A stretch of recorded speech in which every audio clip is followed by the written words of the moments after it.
حضرت عمر فاروق اعظم کا دور خلافت ہے، باپ بیٹے آگے آ کے ملاقات کی نا تو حضرت عمر کبھی باپ کا چہرہ دیکھ رہے ہیں کبھی بیٹے کا، تو باپ کہنے لگا حضرت اتنی غور سے کیا دیکھ رہے ہیں؟ فرمانے لگا مجھے تعجب ہو رہا ہے، جیسے تیرا چہرہ ویسے تیرے بیٹے کا چہرہ ہے، ہو بہو ہو دونوں ایک جیسے۔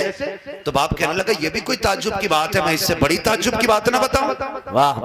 حضرت عمر کہنے لگے کیا بات بتا؟ اس نے کہا سنیں حضرت، تعجب کی بات یہ ہے کہ میں تجارت کے لیے پردیس جانے لگا۔ آج کا دور نہیں تھا نا، لیا ٹکٹ اور ممبئی، لیا ٹکٹ اور پونے، لیا ٹکٹ اور کویت، لیا ٹکٹ اور سعودیہ، پیدل کے سفر ہوتے تھے، لوگ تھک جاتے تھے، کئی مہینے بھی گزر جاتے تھے، کئی دن بھی گزر جاتے تھے۔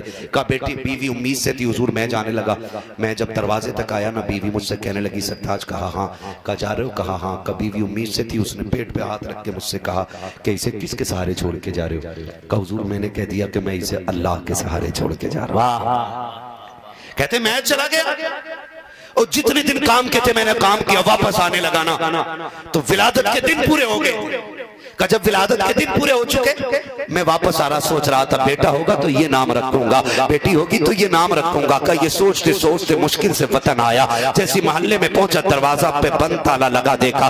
میں نے کہا یہ کیا بات ہے؟ محلے کے لوگ مجھے دیکھ کے آگے۔ میں نے کہا کیا ہوا؟ کہ میرے بیوی کو چھوڑ کے گیا تھا، یہ تالا کیسے لگا ہے؟ ایک بوڑھے کی آنکھ میں آنسو آئے، کہا 3 دن ہو گئے اس کا انتقال ہو گیا، ہم نے کافی طرح انتظار کیا، تو نہیں آیا، تیرے بغیر ہم نے اسے دفن کر دیا۔ خاتون نے جب خاتون کو انتقال کے بعد ہم دفن کر چکے، ہم تیری راہ دیکھتے رہ گئے۔ اتنا سنا شوہر کی آنکھ میں آنسو آ گئے۔ اس نے کہا حضور میں نے محلے والوں سے کہا کہ میں وہ کم نصیب ہوں جسے بیوی کا جنازہ نہ مل سکا۔ میں نے لوگوں سے کہا بچے کا کیا ہوا؟ کہا وہ بھی ماں کے شکم میں تھا، ہم نے ایسے ہی اس کو دفن کر دیا۔ اللہ اکبر۔ وہ کہتا سرکار میں نے اتنا سنا میں بے قرار ہو گیا۔ میں نے کہا چلو کام کرو، مجھے بیوی کی قبر دکھا دو، کم سے کم فاتحہ تو پڑھ لوں گا جا کر کے۔ اور تمہیں خدا کا واسطہ دے کے کہتا ہوں اگر رب نے تمہیں بیویوں والا بنایا ہے تو ان کی قدر کرنا، ان کی عزت کرنا۔ ان سے پوچھو جن کے جوڑے بچھڑ جایا کرتے ہیں، زندگی میں بار بار گالیاں دے کر کے کسی کی بیٹی کو ذلیل کرنے کی کوشش نہ کرنا۔